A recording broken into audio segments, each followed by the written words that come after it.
Bonjour, je suis Laurent Cornic, je suis coach et aujourd'hui je vais vous parler d'un thème qui revient très souvent en coaching et qui est le thème de l'identité. Qui suis-je?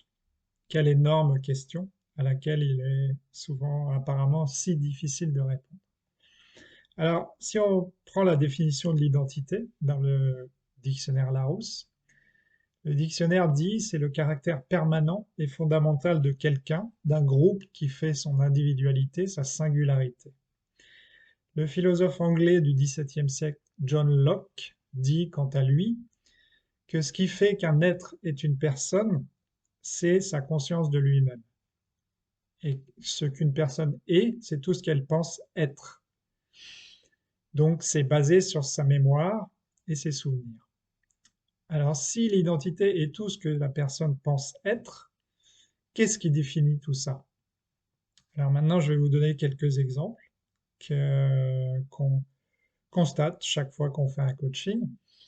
Alors là-dedans, il y a le passé, ce qu'on perçoit comme nos réussites ou nos échecs, nos tragédies, nos chances, nos traumatismes apparents ou non. Il y a également comment les autres nous ont définis. Alors par exemple à l'école, chacun de nous a reçu des surnoms où on l'a appelé le cancre, le talentueux, l'amuseur, le sportif, l'agité, etc. Et donc, comment les autres nous ont définis? Bah, c'est nos parents, l'école, la société selon ce qu'elle attend de nous. Alors là, on peut noter que nous prenons souvent pour vérité absolue tout ce que les autres disent de nous. Euh, et ça, c'est notamment vrai quand on est enfant, malheureusement, où tout ce qui est dit s'ancre dans notre cerveau. Alors là, il y a un exemple qui est très intéressant, c'est une recherche qui a été faite par des chercheurs qui ont qui ont donné une nouvelle classe, une classe tout à fait nouvelle à un professeur, en prenant 5 élèves au hasard et en disant au professeur, voilà, vous devez faire attention, vous avez 5 élèves de très haut niveau qui sont très talentueux et vous devez leur donner plus de travail et en prendre soin parce que ce sont des génies. Et le résultat à la fin de l'année, c'est que ces 5 élèves étaient en effet très en avance sur le reste de la classe. On les avait pris pour des génies et ils sont devenus des génies. Alors ensuite, qu'est-ce qui définit l'identité? C'est aussi l'image qu'on porte sur soi-même. Et il faut dire que très souvent, cette image est beaucoup moins flatteuse et bienveillante que l'image que les gens qui nous veulent du bien ont de nous-mêmes. Parce qu'on est souvent on fait preuve d'auto-sabotage. Et c'est très dur d'être objectif sur soi-même, ça tout le monde le sait. Et ça entraîne donc des croyances, des distorsions qui minent notre estime et notre confiance en nous-mêmes, qui nous mettent des boulets aux pieds, qui nous empêchent d'avancer. Alors par exemple, souvent on va se comparer à d'autres euh, et on va croire que les autres ont plus de valeur que nous ou sont plus doués que nous. Et enfin, ce qui forme l'identité, c'est le milieu dans lequel on grandit. C'est-à-dire que, par exemple, on va être très stimulé dans certains domaines et pas du tout dans d'autres. Si on regarde par exemple les grands acteurs français ou les grands sportifs français, ils sont beaucoup ont des parents qui viennent de la même profession. Et à ce moment-là, bon, leur identité s'est imposée à eux sans vraiment, euh, euh, on peut pas vraiment dire que ce sont des gens qui ont au départ plus de talent que d'autres dans ce domaine. Simplement, ils ont été conditionnés. Alors, comme on peut le constater à la fois dans la définition du Larousse, qui parle de caractère permanent et fondamental de quelqu'un, et dans les quelques éléments qui forment l'identité dont je viens de parler, On ressort de tout ça avec une impression que l'identité est quelque chose de prédéterminé et de très rigide. J'ai presque envie de dire que cette identité est pleine de préjugés. Alors au fond de nous, on ressent souvent un besoin de se débarrasser de cette image prédéfinie qui est très lourde, de se sortir des cases dans lesquelles on nous a souvent mis et qui ne permettent ni d'exister en tant qu'individu, ni de s'épanouir et de vivre en harmonie avec le vrai moi. Et je dirais retrouver sa liberté en quelque sorte.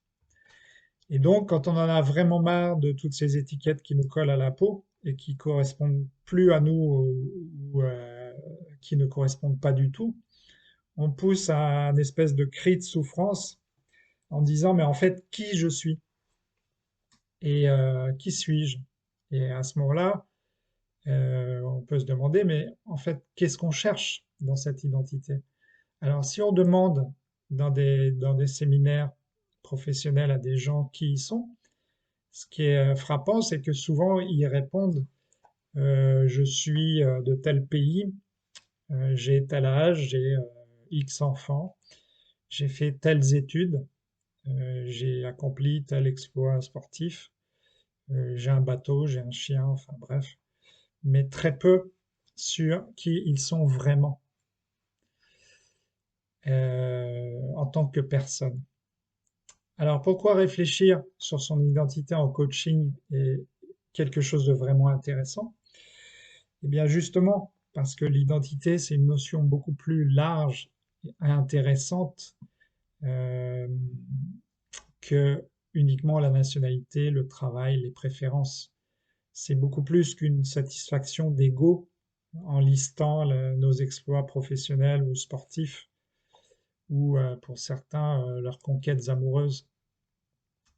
Alors si on prend l'exemple par exemple des gens qui accomplissent de très grandes carrières, souvent au, euh, au détriment du reste dans leur vie personnelle. Toute leur vie, ils sont définis comme le sportif de haut niveau, le grand capitaine d'industrie. Et ça pose un gros problème parce que quand ces gens terminent leur carrière ou quand leur carrière tourne mal, à ce moment-là, quelle est leur identité? Il n'y a plus d'identité. Et il y a beaucoup de cas, par exemple, de sportifs de haut niveau qui, du jour au lendemain, ne sont plus rien, car ils ont basé toute leur identité sur leur célébrité et la chose qu'ils savaient le mieux faire dans la vie, mais qui n'était pas forcément leur identité profonde. Alors ensuite, travailler sur l'identité permet de se voir d'une manière beaucoup plus réaliste et moins handicapante. Tout le monde, en fait, a une vraie flamme en soi, plus ou moins cachée, qui ne demande qu'à s'embraser dans tout son être. Et ça se fait en étant en harmonie avec nos valeurs, en harmonie avec ce qui est le plus beau en nous, en cherchant ce qui est le plus beau en nous, en cherchant nos motivations profondes, ce qui nous donne le plus d'énergie, ce qui nous fait exister. Et justement, dans un coaching, on va prendre conscience de toutes ces ressources infinies, de tous ces facteurs et de toutes ces fausses perceptions, toutes ces croyances handicapantes qui s'enracinent en nous au cours de la vie, tous ces boulets qu'on se met aux pieds et qu'on peut, en prenant le temps, passer au crible. Alors on ne se promène pas tous les jours en pensant à toutes nos qualités et ressources, on les oublie tout le temps. Et donc on entend des gens dire d'eux-mêmes, je suis nul, je suis mauvais en ceci ou en cela, je ne suis pas fait pour ça, je suis trop ceci, je ne suis pas assez cela, alors qu'en réalité ils ont plus que tout en eux-mêmes. Par exemple, on n'accepte pas nos erreurs. On va se critiquer pour avoir commis des erreurs, quand en réalité, il n'y a rien de plus intéressant que les erreurs pour aller là où on veut aller. Toute personne qui est dans l'action va commettre des erreurs et ce seront des erreurs fondatrices. Il n'y a que les gens qui ne font rien, qui ne font jamais d'erreur et qui ont toujours raison. Ensuite, euh, on dit des choses très négatives sur nous-mêmes parce qu'on n'accepte pas qui on est, parce qu'on a une image de nous-mêmes, on a une image de ce qu'on devrait être, plutôt que d'accepter qui on est réellement. Et qui on est réellement, ça implique parfois d'aller un peu contre les principes de la société et contre les vieux schémas de la société. Alors par exemple, aujourd'hui, un jeune qui va euh, euh, tâtonner pendant plusieurs années va être très rapidement, après son bac, va être très rapidement euh, qualifié de dilettante, de personne qui ne sait pas ce qu'elle veut, quand en réalité c'est juste une recherche d'identité, juste une recherche de motivation. Et donc, un coaching permet de prendre une distance face à nos croyances pour en vérifier la validité et désamorcer tout un tas de croyances qui ne correspondent en fait à rien. Et le seul véritable moyen de perdre sa valeur, c'est de se la refuser à soi-même. Alors un tel travail permet de comprendre que l'identité est une notion donc beaucoup plus ouverte et évolutive que ce qu'on croit. On n'est jamais enfermé dans une identité, même si certains aimeraient nous y enfermer. L'identité peut être un choix de tous les jours et non une fatalité.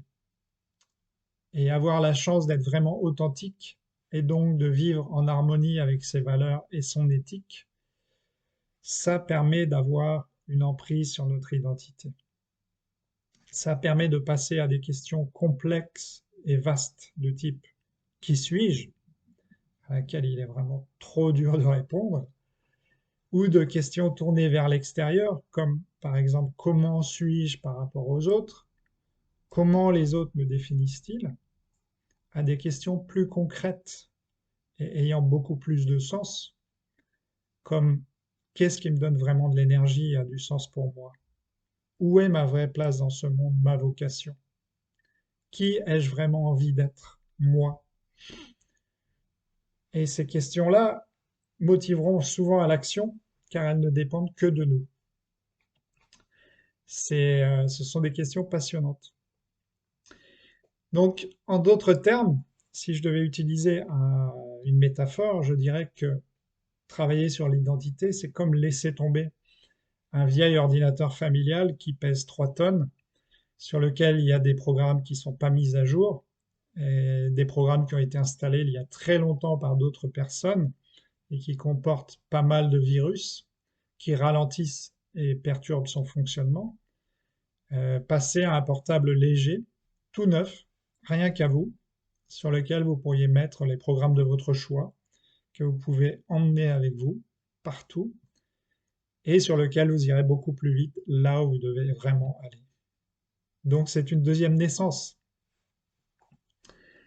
Alors pour terminer, je voudrais parler des signes qu'on a bien travaillé sur l'identité et qu'on a une identité équilibrée et authentique.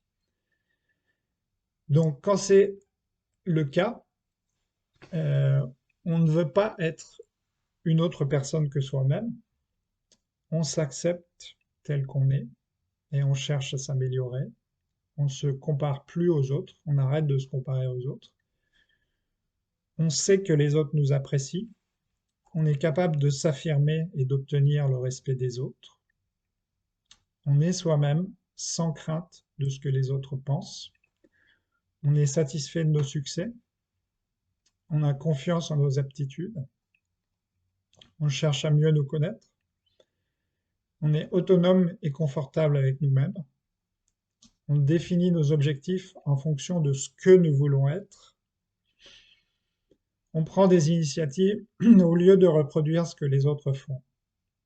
Et enfin, on est cohérent et on veille à ce que nos comportements n'entrent pas en conflit avec nos valeurs, nos intentions ou nos intérêts.